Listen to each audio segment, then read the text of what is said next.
Culture. I'm here with the family. Bryce, XXV, Double I, Rome. D-Melo, Gruff Lion. T-Boogie, man. To the greatest sports show on the planet, La Familia. Hope y'all ready for a ride. Can't wait to hear what you guys got to say.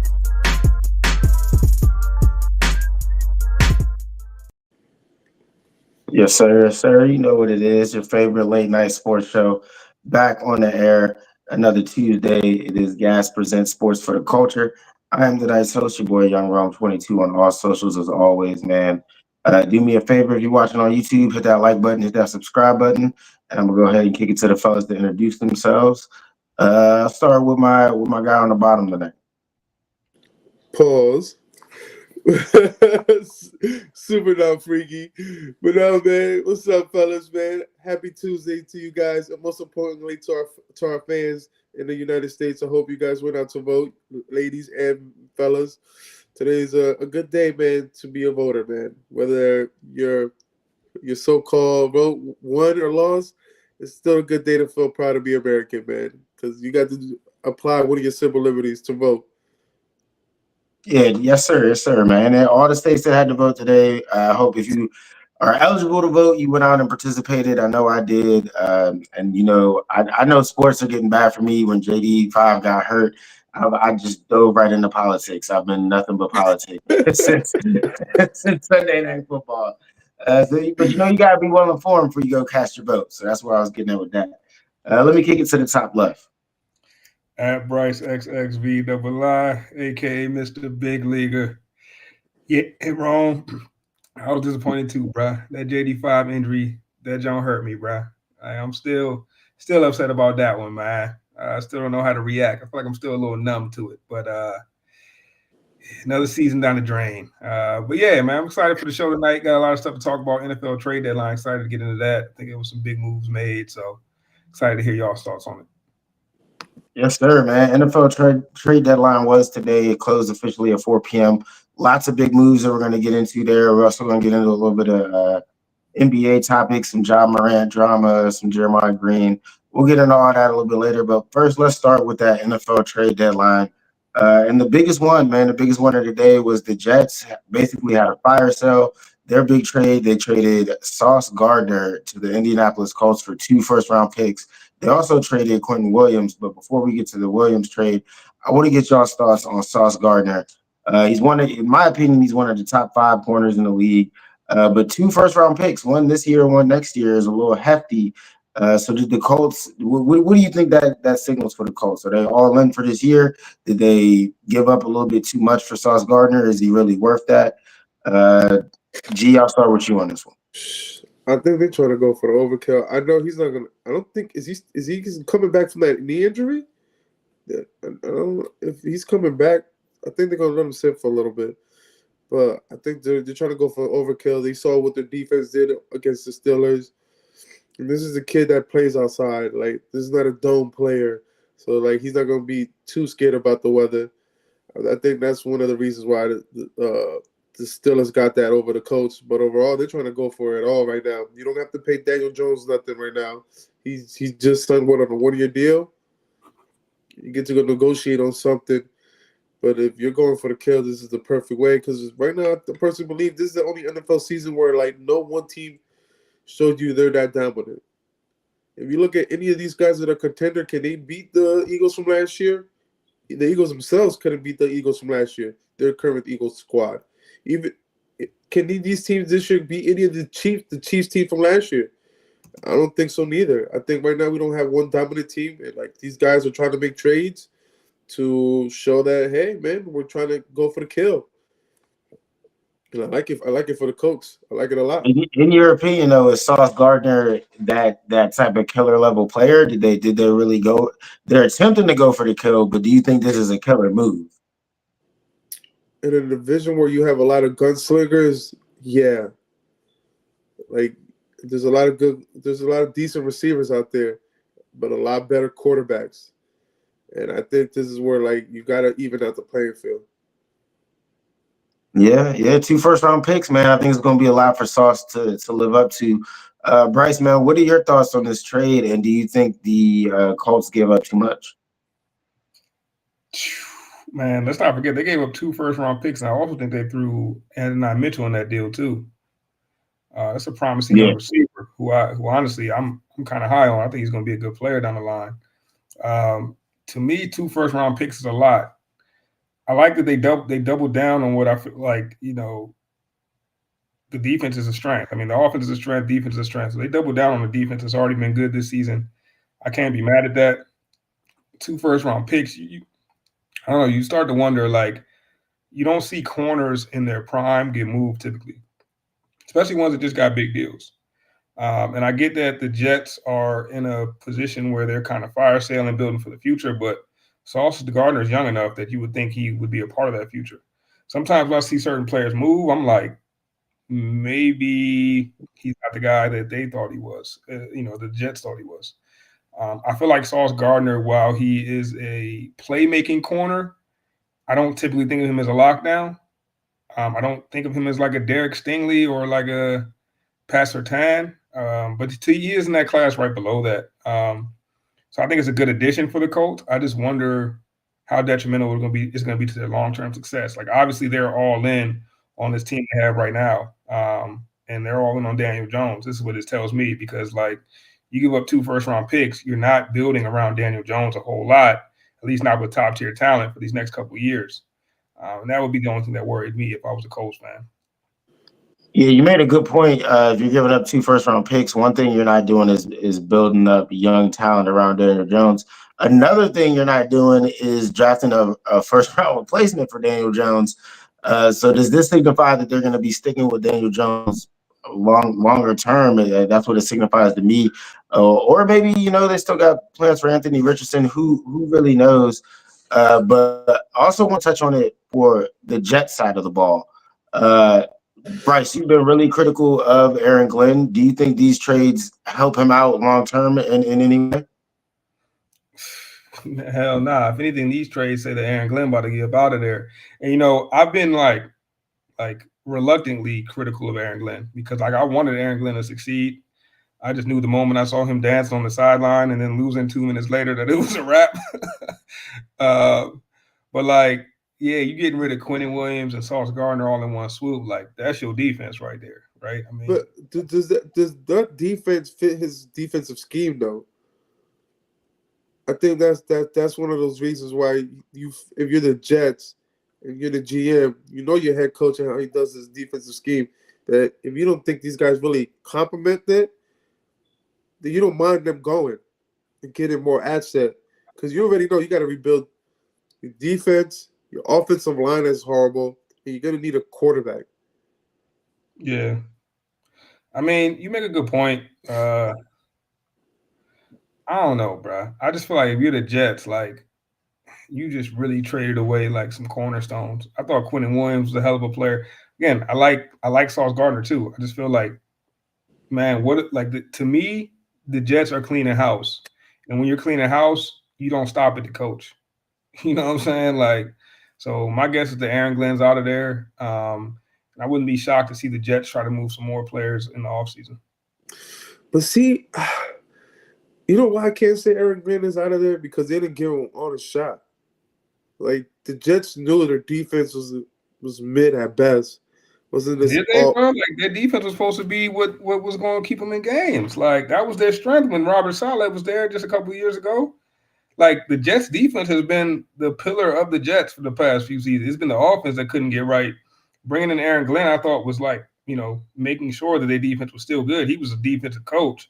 Like, if you're telling me you bring a defensive coach and then you start getting rid of pieces on the defense, that tells me you're about to shift to like focusing on offense. I think that might be the end of Aaron Glenn's era. This is wrong with the Jets. You went from a defensive coach to another defensive coach, and your offense didn't do nothing. Your defense was still the same. They played good enough, but we're in that defense, like the Baltimore Ravens defense from back in the days where, like, they were winning the games in the decisive manner. Like, you knew the defense was coming to win. And the offense just needed to score 20 points at best just to win the game. But this is not that Jets kind of team. Yeah. Yeah, no, it's definitely not that. And I mean the Aaron Glenn situation, because I don't know, man. To me, these trades signal that they're going to give Aaron Glenn a little bit more time. Bryce, I know you've been saying, since he was dancing crazy, the clock is ticking. And I do think the clock has been sped up, but I don't know. I think you start to stockpile these draft picks. You got to give a coach a chance to get his specific guys. I think they were very definitive about that when they told Aaron Rodgers not to bother coming back. So I mean, I think they'll give Aaron Glenn at least another year. But these draft picks that they got are going to be very critical. And let me, before we move on from the Jets completely, I want to get y'all's thoughts on the Williams trade specifically, because Bryce made a very good point. You got a defensive-minded head coach. You start trading away all these defensive pieces. Do you guys think that's more so because those players aren't the top-tier players that we once thought they were? That's the question. They must not feel that way. And it's like I feel like both Sauce and Quinn Williams are in like the top, 10 to 12 of their position. You feel me? Like I definitely think they're like top 10, 12 players at their position. So I just feel like you don't. Maybe for Sauce, you're getting 2 first-round picks. I get it. But like you better have a plan for those first-round picks, dog. That's all I can say. You better have a very concise plan. And then when you look at the trade for Quentin Williams, and we got to get to the Cowboys side of this too. Yeah. In fact, I definitely want to get into that. But I think you trade Quentin Williams and you look at Dallas and you're getting Dallas's first round pick. So who knows which way the season goes for Dallas at this point? I mean, I think they're 3-4-1 or something like that. So they get Dallas second round pick this year coming up, and in 2027 they get their first round pick. So 2 years from now, first round pick. Oh, okay. So it's the 27 first rounder. Yeah. Interesting. So like if you're Dallas is on some weird shit. So Dallas basically traded away Micah Parsons for a first round pick and Quinn Williams. They're also Kenny Clark. They got Kenny Clark from the practice. They did get Kenny Clark too. You're right. So they got Kenny Clark. You made a good point. I do want to look at it from Dallas' side too. Because you made a good point. They traded away Michael Parsons. Do you guys feel like they've done enough to replace him with the addition of Williams now, since they also got Kenny Clark? No, it's a 2026 first round, bro. Yeah, 2026 second round pick. 2026 first round. No, second round. For Quentin. Yeah, second round. It's the Cowboys 20. It's the Cowboys pick, not the Packers pick. So it's probably the better of those 2 picks. I don't know. There's some conflicting information out there. I think you might be right. My bad. No. You're right. They're getting 2 picks. One of them is a second pick for this coming up year's draft, and then one of them is a first pick in the 2 years from now draft. Yeah, and that's for Williams. Yeah, that's for Williams. All right. So let me ask y'all this then: which team overpaid, the Cowboys or the Colts? Oh, the Colts. Excuse me. Because I only say the Colts overpaid because you're still you're giving up a first round talent away, no matter where in the board you're picking this person from. Still a first round talent compared to like the Cowboys. They got four first round picks in the next 2 years. So only gave up 1, so they still got 3 first round picks, and you really don't give up nothing crazy. Yeah. So I think the Colts did, because the Colts are banking on the injury bug not fucking with them, and like Daniel Jones not choking. I think the Colts definitely went all in, and it'll be interesting to see how that plays out. Do you guys feel like they're a powerhouse in the AFC right now? Yes, because like I was telling Bryce earlier, there's not one juggernaut team in the NFL right now. That's a good point. You could pick 3 teams, right? Two teams with one more team, right? So 3 from each conference, right? And you could also find an excuse why they're not the top 3 teams from each conference. That's a good point. Yeah. Like you could say, I don't know, man. I think the Colts are primed for a fall from grace. I think every season you see, one half of the season there's a team that's pretty pretty good. It's pretty up there. Stack some wins. I think the Colts could fall. Right now, they're the number one seed in the AFC. I don't think the season ends that way. I think they might still be able to get their division, but I don't think we end the season with the Colts looking like a dominant team.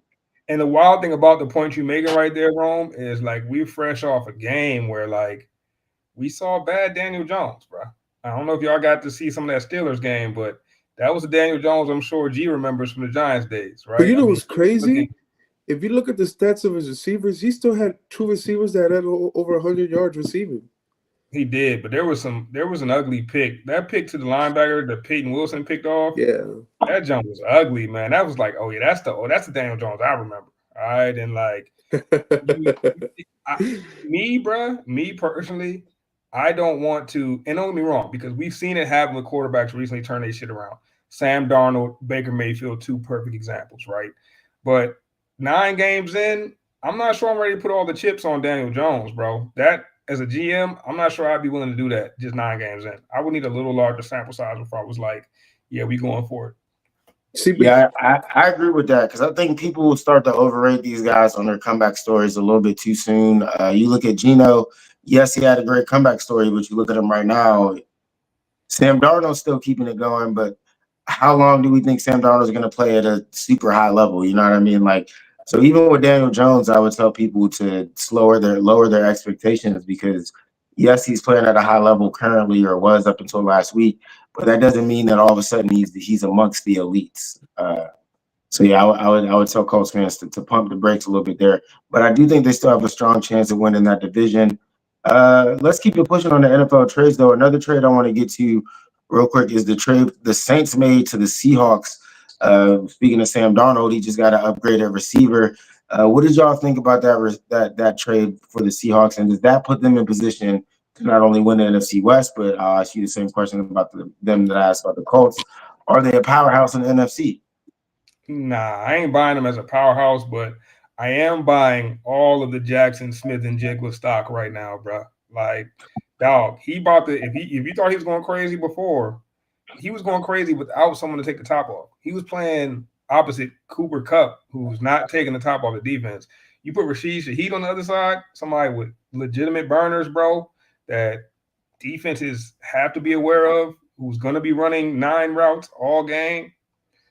JSN about to eat, bro. Oh my goodness, he about to go crazy. Nah, you're not wrong. He's already been killing people in zones, coverages underneath. So if you got to play a deep 2 safety look, a bunch, or deep 3 people deep, yeah, JSN's gonna be open all day. G, what were your thoughts on this trade? And do you think the Seahawks are a powerhouse? Like I said earlier, man, none of these teams are really dominant enough for me. Sam Darnold still doesn't scare me, even if he's playing great. He played great last year with the Vikings. And then look, when he went to the playoff, Mr. Chokes a lot. Like, once a Jets, always a Jets, and pause. Once a Giants, always a Giants. These are like, none of these, I mean, and going back to what you guys say, JSN is about to be fucking killing it.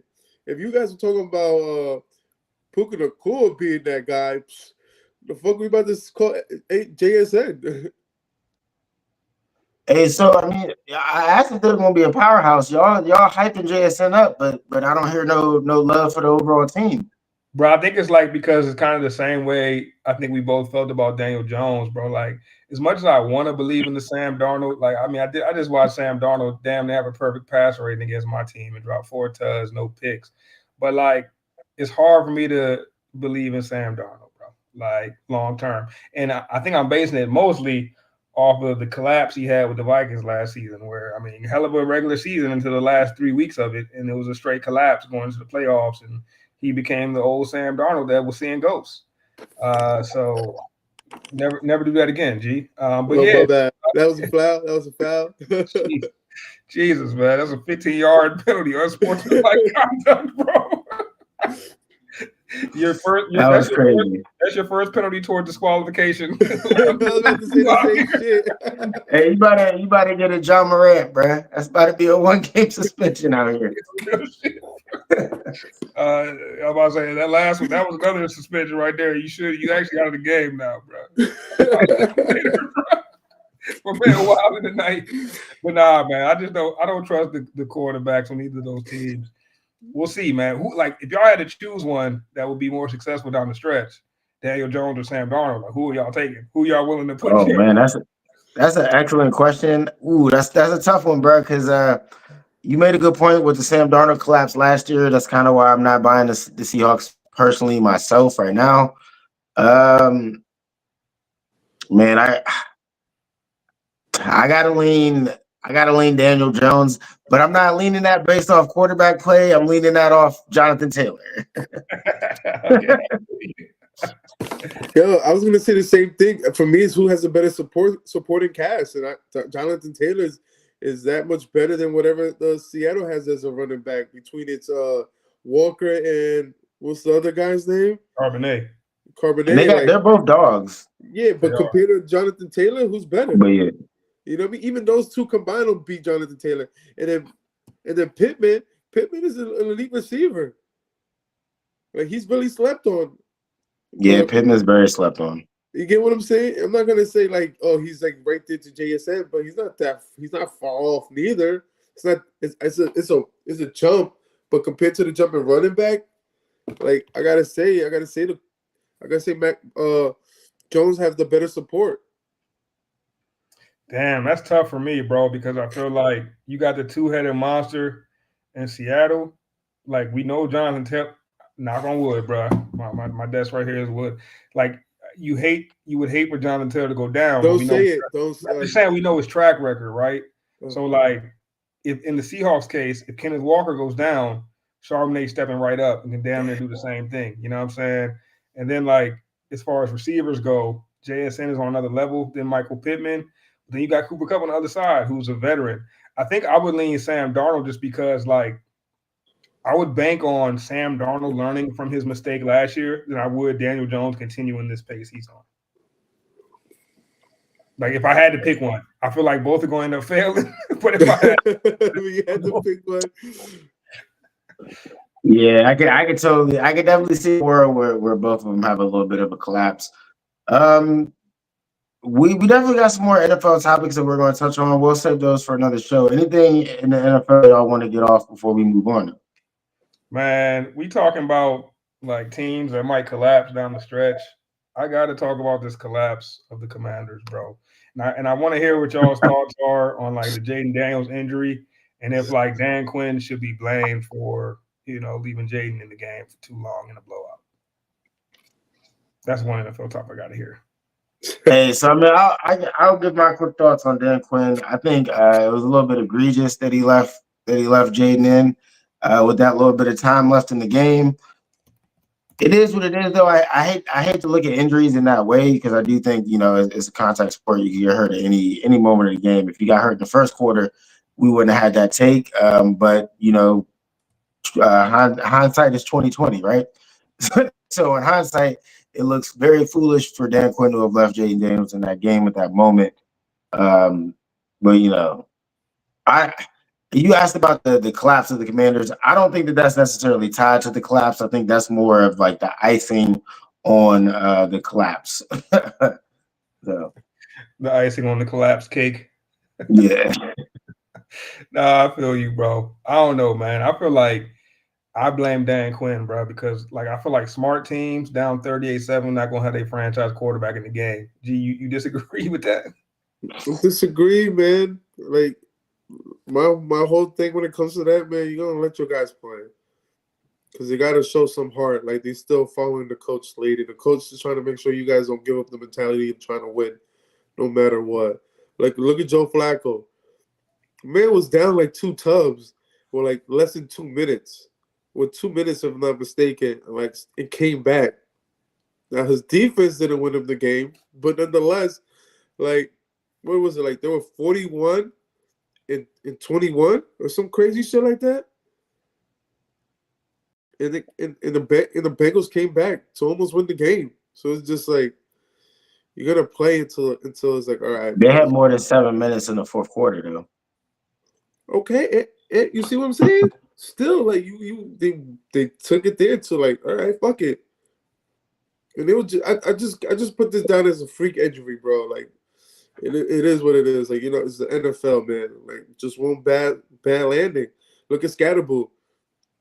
No one's talking about that shit being a hip drop tackle. It was just a freak landing on the ankle and then boof. Out for the season. Like it's gonna happen. It's gonna happen. It's the NFL. Like on top of this, man, you guys are still rebuilding. Your receivers aren't healthy. Like Scary Terry comes one game, then isn't here for the next game. It's like, remember, I called it. You do not practice during preseason. You're not gonna play the whole entire season. And that happened again. It is a known fact. Please, teams should take that into account. If your weapons aren't practicing during preseason, man, don't even start them because they're gonna have some soft tissue injury and they're not even gonna play all year. And I think this is happening where like, and it sucks because you guys legit got a good guy, man. I wouldn't put too much emphasis on him getting hurt. It's just an elbow. It's not like it's his knee or fucking Achilles. It's just an elbow. He's gonna get better.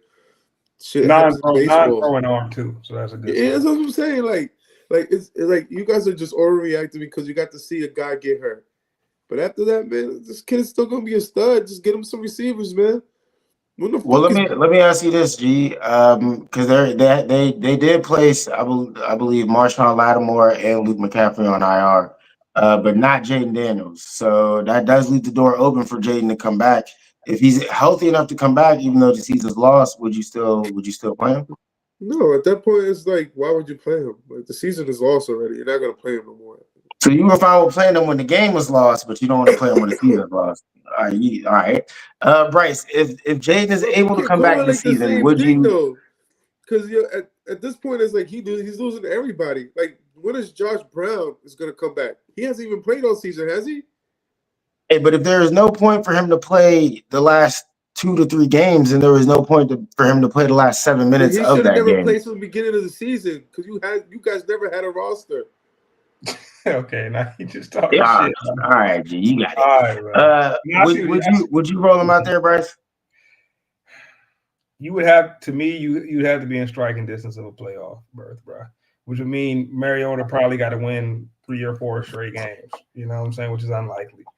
But if you can't put yourself in a position to be close to a playoff berth, and you're saying Jayden gonna be able to play the last 3 games of the season, I don't think it makes a whole bunch of sense, bro.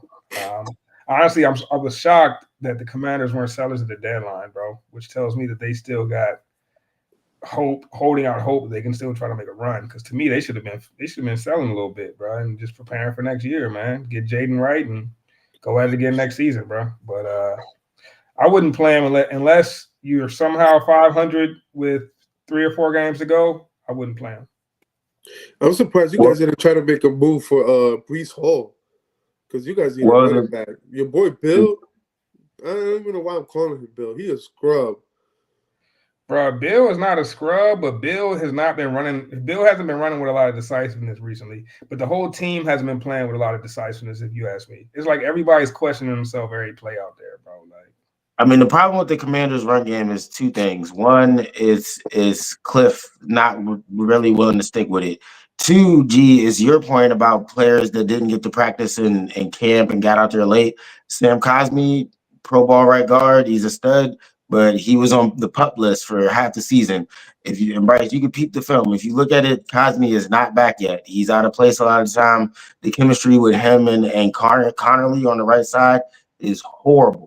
If you look at it, the run game has gone down since Cosby's been back, and that's just the fact right now. But yeah, I had another point. But before we move on, are there any other NFL topics that y'all wanted to touch on? Because we about to jump into the NBA here in a minute. Nah, let's get it. Let's go. Fuck the Giants. All right, bet. Moving on, man. Let's jump into some of this NBA here. We're gonna start with this John Morant drama, man. Which it always seems like we barely a month into the season, and John Morant's already getting into stuff with the coach getting suspended for a game, man. So what are y'all thoughts on this whole John Morant situation this early in the season? And is it time for him to just move on from the Grizzlies and all this? Does he need some new scenery, so to speak? Bryce, I'm gonna start with you on this.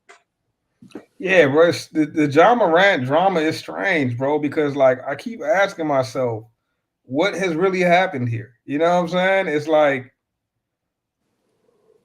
my man talking about he lost his joy for the game. I mean, 24 years old. What is he? 24 years old, bro? Like it reminds me of like, yo, you ever been a kid, bro? Like, we all everybody has something that they went through in their life, bro, right? But like there was always somebody who was struggling worse than you. You know what I'm saying? You remember being a kid and your parents would remind you of the kids that were struggling worse than you. Be like, well, at least you got something for Christmas. There's kids out there that didn't get any presents, you know what I'm saying? Or at least did, days, bro. I feel like John Morant, somebody to drive John Morant by the outdoor court where you just got, dudes our age still hooping for the love of the game and just show them, like, look, you see outside there? This dude's hooping just for the love of the game, bro. Because, like, how do you lose joy for the game of basketball? And all you got to do is play basketball. That's insane, bro. And, like, y'all know me, I'm power to the players like 9 times out of 10, but it's seeming like Ja may be a malcontent, bro. And it's seeming like John Morant, it's seeming like it's something deeper, and maybe the blame should be on Ja a little bit. Because, like, I followed the story, and I still don't truly understand what happened. Like, you mad because you got benched? Like, shit happens, bro. Like, you know what I'm saying? That's supposed to build that could either make you lose joy or make you build some fire. You know what I'm saying? Like, put that fire in you. And it seems like it's killing them instead of putting the fire in them. Would I trade him if I was the Grizzlies? If I get that Sauce Gardner deal, I might. Like, real shit, bro. Like, I mean, we're looking at one of the best NBA drafts that's about to be coming up here in recent memory. You know what I'm saying? If you can get a lottery pick for John Morant, a lottery pick and another first round pick, like, I think if you're the Grizzlies at this point, you almost have to do it because it seems like Ja may force his way out when he gets the opportunity anyway, once he gets the leverage. And maybe John Morant is another one of those guys that wants to play on a bigger stage. And if that's the case, yo, might just be time to cut your losses if you're the Grizzlies. He hasn't really got you. He had the one, miraculous year. Outside of that, he's been oft injured and hasn't really got you far in the playoffs. Maybe it's time to cut ties, bro. I don't know. Yeah, that's a good point because I mean I don't know if his play has been worth all the drama. My personal opinion. I mean I'm a John Morant fan, but I just feel like the results and the success haven't been there for there to be something popping up this early into the season. G, man, what are your thoughts on the drama? See, I know I'm not a John Morant fan. I remember the first time I gave him the benefit of the doubt with the gun situation. And then the second time I was like, I hope he do bad so he eventually learn his lessons. Some like reverse psychology kind of situation with him. And I was just looking at him I'm like, yo, like your trade value is low. No, the Grizzlies not gonna trade him for like some low end shit. Like he's still a megastar. And I think he has to understand, like, yo, you're a superstar, bro. And like you have to understand, I think he's like the only guy, like, because you guys also got to remember, right? We're about to go into the Summer Olympic, I believe, next year.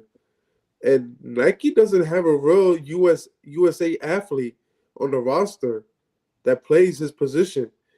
Because every other athlete that plays the point guard position, I believe is either Puma and fucking Ant is a fucking Adidas.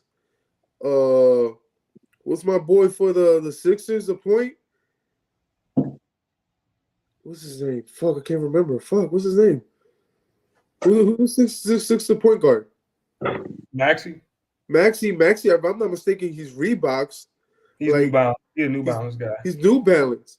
So like, where's Nike needs an athlete, and they relied on John Morant, and they don't even have him now. The way he's going on about the game right now, and like he needs to remember, like, yo, you're a superstar, bro.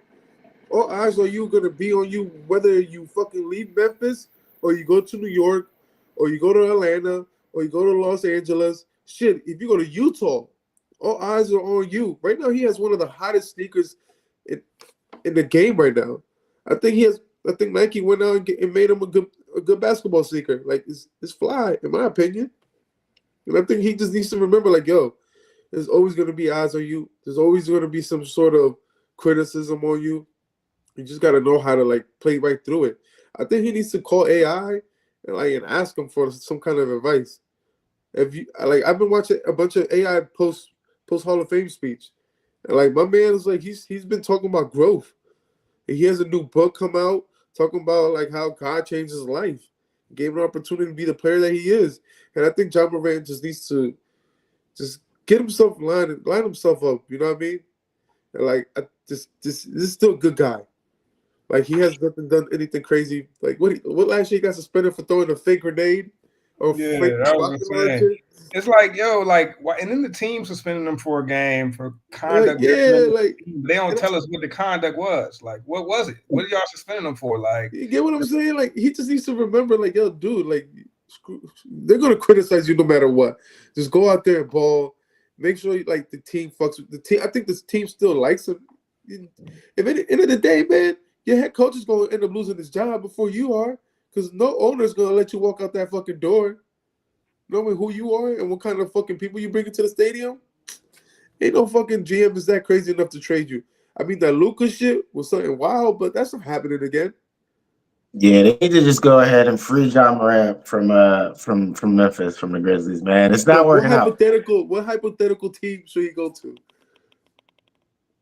you know what I would like if they could somehow get him onto the Magic, bro. I know they just made a trade with the Grizzlies to get Desmond Bain, but John Morant running the one over there with Paulo, that shit will be explosive, I man. thought Paulo was the one.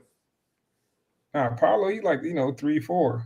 But if you throw John Morant over there, Desmond reunited with Desmond Bain, Paulo Banchero running the break with him, that shit would be cool. But it's also like, I mean, I was listening to like or reading some of Draymond Green's comments, where I guess the Warrior the game before Ja got suspended, the Warriors beat the Grizzlies like 131 to 118, and Draymond Green was claiming that like John Morant was basically silently protesting, where instead of like being on the ball and being ball dominant, he was passing and just running to the corner and just chilling. And I guess Draymond made a comment to Steph like it don't look like John Morant's really in it. And a day later, the Grizzlies suspend him. And I think the thing I hate about like, and then again, like we're pointing the finger at Ja, we got to point the finger at the Grizzlies a little bit too. Like the thing I hate about what teams do is like you want to suspend a player and then call it conduct detrimental to the team. You need to tell the fans what that conduct was, bro. Like, what did you suspend for, bro? Like, what do you mean conduct detrimental to the team? Like, what does that mean? I hate these ambiguous. Damn, I can't even say the word. But y'all know what I'm saying. It's nasty work, bro. And that ambiguity coming from a team makes me feel like they're just trying to get back, rather than trying to do what's best for the squad. If you're gonna tell me it's conduct detrimental to the team, tell me what that conduct was. So at least as fans, we're not out here pointing the finger at Ja for maybe it's a situation where the team is just being just as shitty as what we think Ja has been. So we're saying this, right? Do you think this is a way that the team can find an excuse to trade him so they don't get that much of a backlash for trading John Morant? Well, let's make him look like a bad guy first, and then like how Memphis, that hurts his trade value. But look how Dallas did it to Luka. Like when they traded him, I don't know when you start hearing, well, he's overweight, he's not in shape. Like you saw how Dallas. I think this is definitely going to lead to some type of trade, some type of move. Knowing the NBA, how the NBA works, I would not be surprised at all if they end up trading John Morant here before the trade deadline. I know there's plenty of time, but yeah, I just don't think it's working out in Memphis. I don't think, like, even as explosive as a player he can be, he hasn't been that consistently, right? Like to me, the headache isn't matching the production. So it's like if I'm the Grizzlies, why would I want to hang on to John Morant? Like, yes, he has crazy potential, but he's not really meeting that potential here. So I might as well get what I can get for him now. And best of wishes to you, best of luck to you. And I think John could flourish somewhere else. Bryce, you said Orlando was one spot. I saw a scruff in the comments said the Rockets is the spot. So yeah, man, I think it's time to see John Morant in a different uniform. You know, another interesting trade for John Morant, a team that could use that sauce right now. Them Boston Celtics, bro. I hate the Boston Celtics, but if John Morant got to the Celtics somehow with the way Jaylen Brown's playing, like they're missing, they need something else. Ja would be crazy in that Celtics green, bro. Damn, and then Yeah, that would be Joe, something. Joe Mazzulla is the type of coach that would get Ja right. He would figure out a way. I truly believe he would figure out a way to get Ja playing his best ball. I feel like Ja need a coach that like is willing to really invest in him more than just like telling him what to do and how to play, but really invest in the character building. Because G brought up a great point about AI, and AI had Larry Brown, bro. And Larry Brown believed in AI. He really, truly, truly believed in not just the player, but the person. And, you know, some players need a little more than just believing in my talent. You feel me? And it seems like the Grizzlies aren't giving Ja that support, and maybe Ja isn't quite the professional that we would want him to be yet either. I mean, I don't think that's even the issue because, like, besides the whole grenade and fucking rocket launcher bullshit, and like the gun situation never came back up, and just those funny gestures of explosiveness. Let's call it that for a little bit. I don't think he's not getting in trouble with the law. Like, you know what I mean? I mean, what a headache is he? Like, besides him getting in trouble with the league's office, like he really is not like getting. Well, I guess that's Bryce's point with the not announcing what the suspension was for, right? If you just say conduct detrimental to the team, that could be a million different things, right? Like, was he mean to a teammate? Did he make someone cry in the locker room so you suspended him for a game? Because that's not too crazy, like you said. Did he do something wild and y'all are covering up? Because now you left it open to a bunch of speculation. And in today's world, that's the last thing you really want. Because to me, it seems like Ja's causing more trouble than he's worth. But maybe if they were more transparent about the situation, I wouldn't feel that way. So I got a question, right? Did Ozempic Williams come out the same draft with Trey? Or not with Trey, with John Morant, right? That's the same draft class. I call my man OZ now, bro. Talking about Ozempic Zion. Ozempic Zion and John Morant come out in the same draft, right? They did. Yeah. So who would you rather have if you was both the Pelicans or the Memphis? What fan base would you rather be? That's a tough. That's a great question. Like, come on, OZ, man. No, because they haven't even won a game until tonight. Like, that's a booty ass squad. People thought Zion was supposed to be that guy, man. He lost weight and then lost everything. Pause. Like, my son is a scrub. Nah, chill. Zion's still a dog. Yeah, but turn that to the record, because right now they're what? 1-6. Because they won tonight. Finally won tonight. Like, come on, man. Man, if you're anybody right now, man, if you're Memphis, you're looking at Ozempic Zion Williams, and you're like, yeah, I'd rather not be those fuck faces. Look what they had to deal with him. Fucking porno star mess.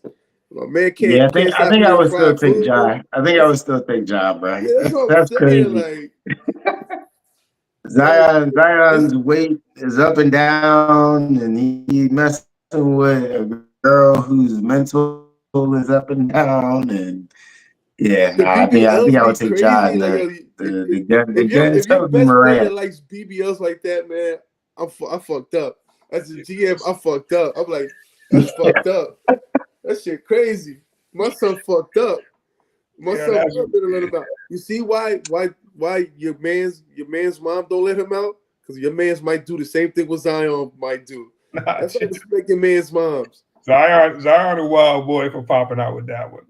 But he did, but we gotta give him a little credit. He never popped out with her. He tried to keep it on the hush. He tried to keep that on the level, man. But sure he wasn't going for it. She wanted the world to know about it. It was not like he was walking around. That says a lot about his Mac game. She not mentally stable, It was, bruh. So it that was a throwaway, G. It was a throwaway, man. She said she not no throwaway. She said I'm the keeper. Look, I'm right there. Look, the little she's the pistol up on the ankle holster. she a little limp ball, bro. You thought you threw her away. She stuck to you. Had a little string on there. When that You limp like ball shit. was I didn't even notice it was still there. Yeah. See that toilet paper you walk out the bathroom is underneath your shoe. Like, oh shit. Yeah, Zion is a wild. Zion will forever be a wild boy for having that jump. Like he different, man. Yeah, that was super questionable behavior, bro. Super questionable. Shout out to my man. OP. But so you have to pick who you're picking. There, you said you picking John. So you picking Bryce? Man, y'all know, bruh. Unfortunately, I'm tied to Zion Williamson because I picked him as one of my guys to succeed early on. So whenever these conversations pop up, I got to roll with Zion, all flaws and all. I got to roll with my man to succeed. He said, "I'm on the tape, man. They're gonna run the tape. They can't see me jump off the bandwagon." That's what I'm saying. Like, and if he turned it around, all I need is one All NBA season. I'm gonna be all y'all asses, bro. I'll be like, remember what I said about Zion? All it took was some Olympics. You on that Zion wave? You a freak? One All NBA season. I'm gonna be like, I told y'all about Zion. Don't let my man get most improved player. Anything. All he needs is a most improved player. I don't care if he win the dunk contest. I'm gonna hop on here and be like, I told y'all about Zion. Straight up. Hey, man, NBA season's still early, man. But one quick question on it, man. What stood out the most to y'all so far in this early NBA season? I'm surprised the Chicago Bulls are this good, and the Sixers. I'm most of all the Sixers because I didn't think the Sixers going to be this good with the young stars. Maxey's looking like a real good young star. Like we heard about Maxey, but now it's like, all right, there's no excuse not to like give him his flowers. Yeah, I mean, it's like you said, Rome. It's still very early in the season. A couple things I've been impressed with. One, I would say Kevin Durant meshing with the Rockets the way he has. Kevin Durant been balling. Rockets lost Fred VanVleet. I thought that was going to hurt him a lot. It's looking like they're finding a way through that. Shout out to Ime Udoka, top-tier coach. Another thing I've been pleasantly surprised with is J.J. Redick's effort as head coach of the Lakers. They got a lot of injuries early. Luka's been out of the lineup. LeBron ain't played yet. You know, they got DeAndre Ayton, who was kind of a castaway. He balling for him. Austin Reeves put up a 50-point game already. They had Nick Smith come from the G League, dropped 28 or 26 last night, going crazy. So I've been impressed with that coaching effort. And then I've been a little underwhelmed. I thought the Celtics was going to still find a way to be in the top of the East at this point. Again, so early in the season, but I've been surprised at their start. Even with the loss to Jason Tatum, I just thought like the Celtics were still going to figure it out, but they haven't. But that's probably my main takeaways there. Yeah, that was a really good point on the Lakers. I think JJ Redick's been doing an excellent job. Austin Reeves been balling. Dropped 50, then dropped 40 the next game, then hit a game winner after dropping 25. Like that dude is really stood out. But to me, I think the biggest surprise to me in the NBA, or not surprise, but the thing that stood out to me is all the parity. I know we talked about it in one of the shows before the league started. The East, man, it was pretty wide open. I think, like you said, Bryce, we thought the Celtics would be making a little bit more noise. And granted, it is super early for the NBA season, but keep an eye on that East, man. It's definitely wide open and up for grabs this season. Yeah, that's a good point, bro. You make a great point with the parity in the NBA. And I feel like I would say probably for the last almost 15 years in the NBA, we probably all could have picked, the Final Four, if you will, right? Because you kind of already know like who's going to be the last team standing at the end of the season. And this is one of the first seasons that, man, especially in the Eastern Conference, it's very hard to predict right now. And I guess out west you can kind of point to the Thunder as running it back, at least making it to the Western Conference Finals again. But you're 100% right, man. It feels like it's anybody's league right now, and that team, whoever's going to be that team, has yet to really emerge. Yeah, man, it'll definitely be a good NBA season. Hey, before we wrap up though and finish up here, we got to talk a little bit of baseball, man, because I know y'all two be paying attention. And I know we had one of the craziest World Series. I'm going to go ahead and say it. I don't know if this is a hot take, man. That was the best World Series I think I've ever seen, in my opinion. So before we wrap the show up, man, I got to get y'all's thoughts on that World Series. But, G, I want to start with you because if I remember correctly, and I'm going to run the tape on this exact moment, I believe you said Dodgers in 4. Yes, I did. I said Dodgers in 4. Maybe Dodgers in 5, but yes, I said Dodgers in 4. I never thought that the Blue Jays would play the way they played. They're batting phenomenal. Like, I got to give it to Guerrero. Like, I knew he was a good hitter. Fuck, man. Did he not, like, put fear in pitchers' faces? Like, yo, guys knew, like, eventually he just had to walk him. You're going to have to live with him being in first base. Because his defense, too, at first, he reminded me of, damn, I hate I'm gonna have to say this name, but Big Papi. Like, he was reminding me the second coming of Big Papi. I'm like, God damn, man. This dude is just killing it. And I'm just like, and then, and then here comes the Dodgers, man. Like, they literally had enough in the tank to take you there, and then there was no answers for them. I mean, you guys want me to say the results? Like, in my personal opinion, I think these guys could. I don't want to get too far ahead of myself, but I think these guys could three-peat. Like, it's even when Ohtani pissed that game 6 against the Brewers, and you thought going into the World Series he will have enough in the tank. Clearly, he'd emptied everything out on that game, but the fact that he was still able to hit the way he hit, as a Yankees fan, I fucking hate the Yankees right now. Like, literally, because you guys are you're letting another team fucking do what the old owner used to do. Like, like you're literally letting someone else do what you were known for doing. And it fucking sucks right now. I want to cry. Gee, this is hilarious, bro. I can't wait to run the tape. I'm gonna have to go in the archives for this. But last April, I'm pretty sure it was me and Bryce that told you that you would be here in this exact moment when the Dodgers were on the cusp of being the new dynasty, the new Yankees. LA is the new New York. Bryce, man, what were your thoughts on the World Series? Man, it was a hell of a series, hell of a game 7. So many, like, a lot of times they say football is a game of inches, but man, baseball is too, bro. Because just think about like the small separations that happened in that game. Like I'm thinking back to when Will Smith had his foot on the plate, and it's like, bro, to me it looked like his foot was off of the plate by the time dude got to home, but it's like, Buddy decided to slide instead of running through it. If he runs through that, he's making it. Probably safe, bro.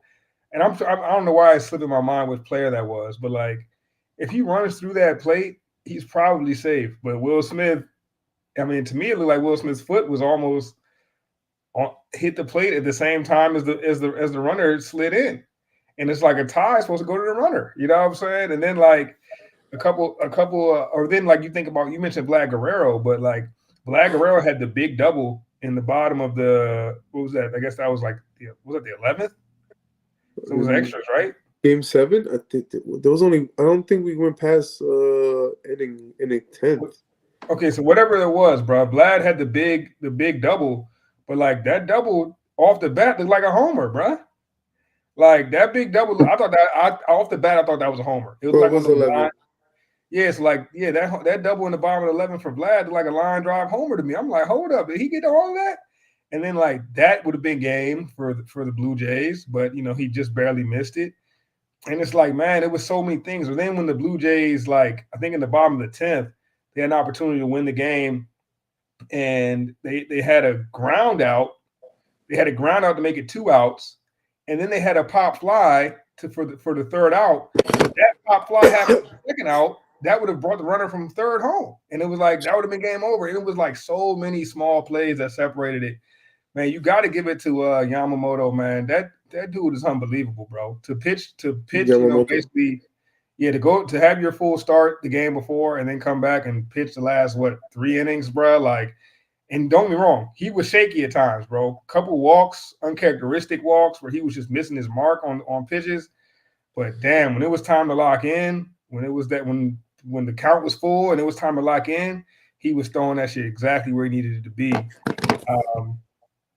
I knew the game was over once he came in, honestly.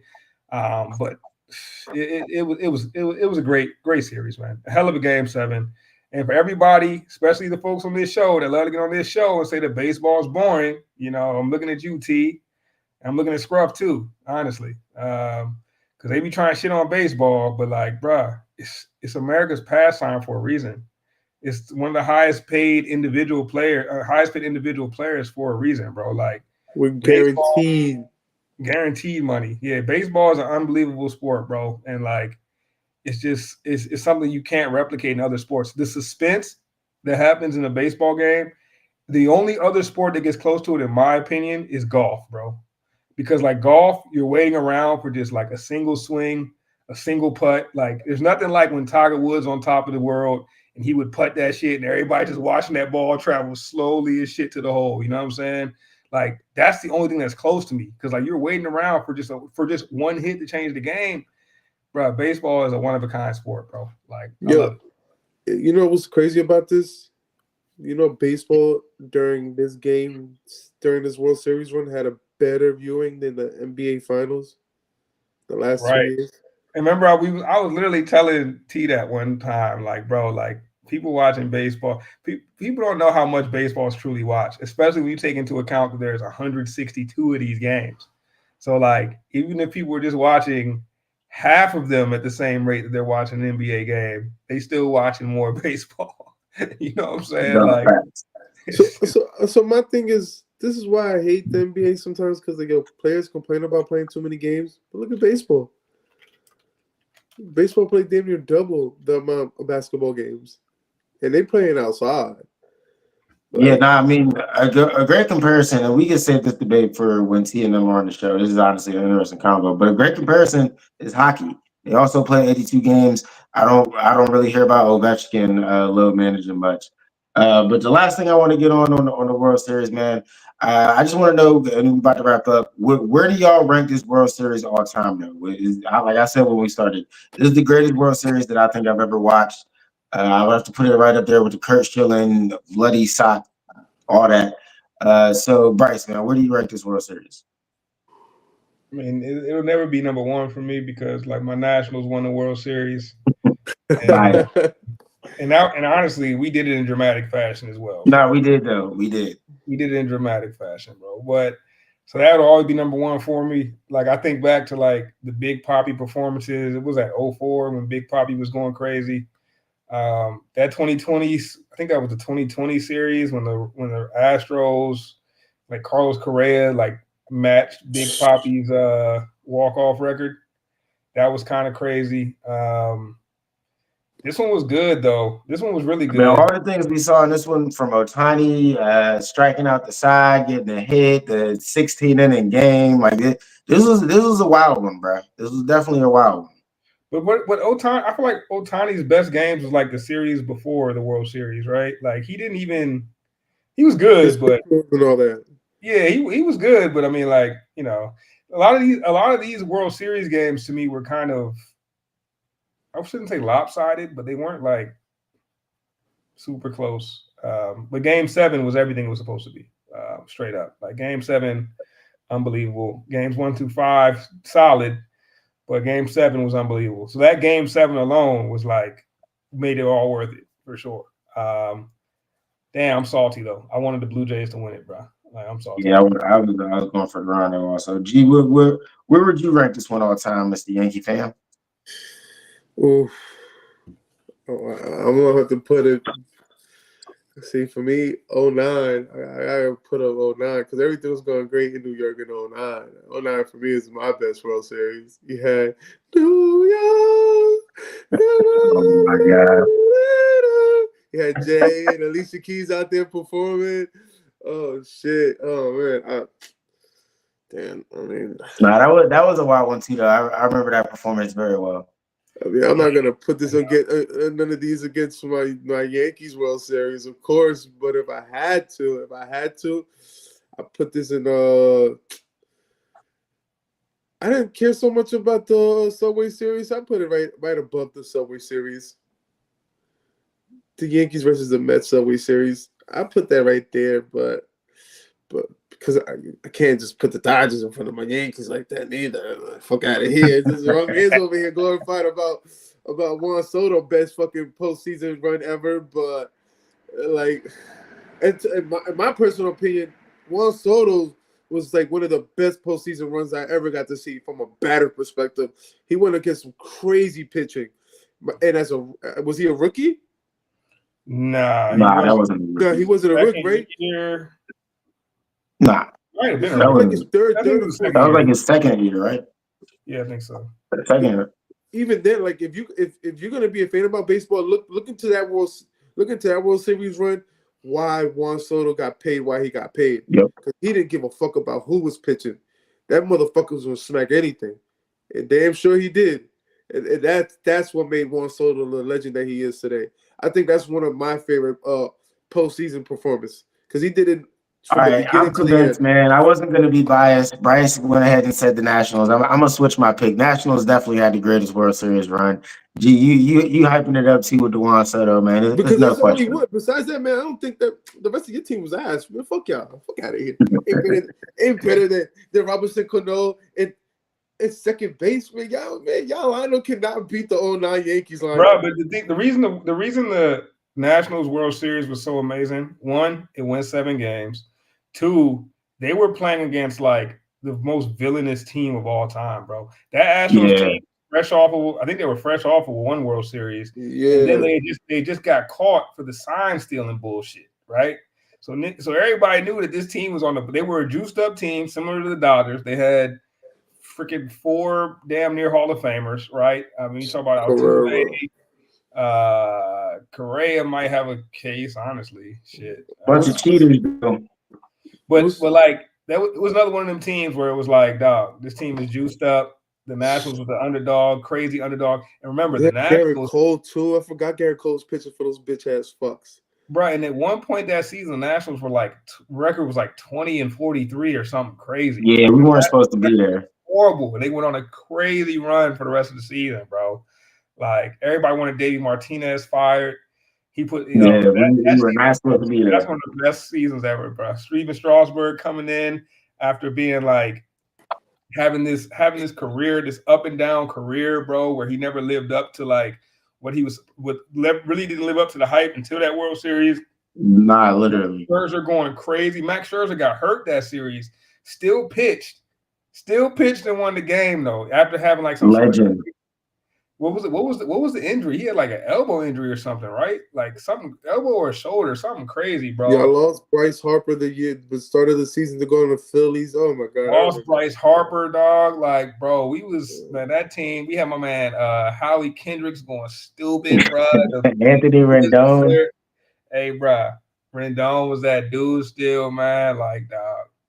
I'll never forget that. And then Rendon got paid off that year. You said Soto got paid. Rendon got paid off that year too. Yeah, Rendon got paid something silly. I respect it. Like I said, this convo wasn't even supposed to go this long, man. We're supposed to be wrapping the show up. I can talk baseball with you fellas all day, man. But we got to save that for another time. But before we leave, right? Do we see the Dodgers three-peating? No, I don't. They barely got this far, if I'm being honest, bro. Like the regular season they had, like Ohtani saved them. Series before this, bro. I would love to say yeah because I rock with the Dodgers, but a three-peat is just so hard, so improbable. They just barely got this one. They just barely got this one. So Blue Jays were not supposed to be. Seems damn near impossible. Too many things got to go your way. I must say yes because even when you think they don't have the pitching, they still had the end of the day. They had the one thing that mattered: the pitching. They had too many pitching. They have Benny Snell in that. I'm like, come on, bro. How the hell y'all get Snell, bro? I mean, Blake Snell. I'm calling him Benny Snell. Yeah, Yeah, but Blake Snell, bro. Like, damn. from the man. Padres to the Dodgers, like everybody, I as a Yankees fan got tight. I'm like, are you fucking kidding me? You got another fucking, your bullpen got even better. I wouldn't be surprised they get Tarek Skubal in the next couple seasons, bro, and add fucking whoever they're gonna add all the best players. That's just, like you said, bro. They the new Yankees, bro. Yeah. All right, man. Y'all fellas know how we end up the show, man. Sports for the culture. Sports, but look, do that. Fuck the Giants.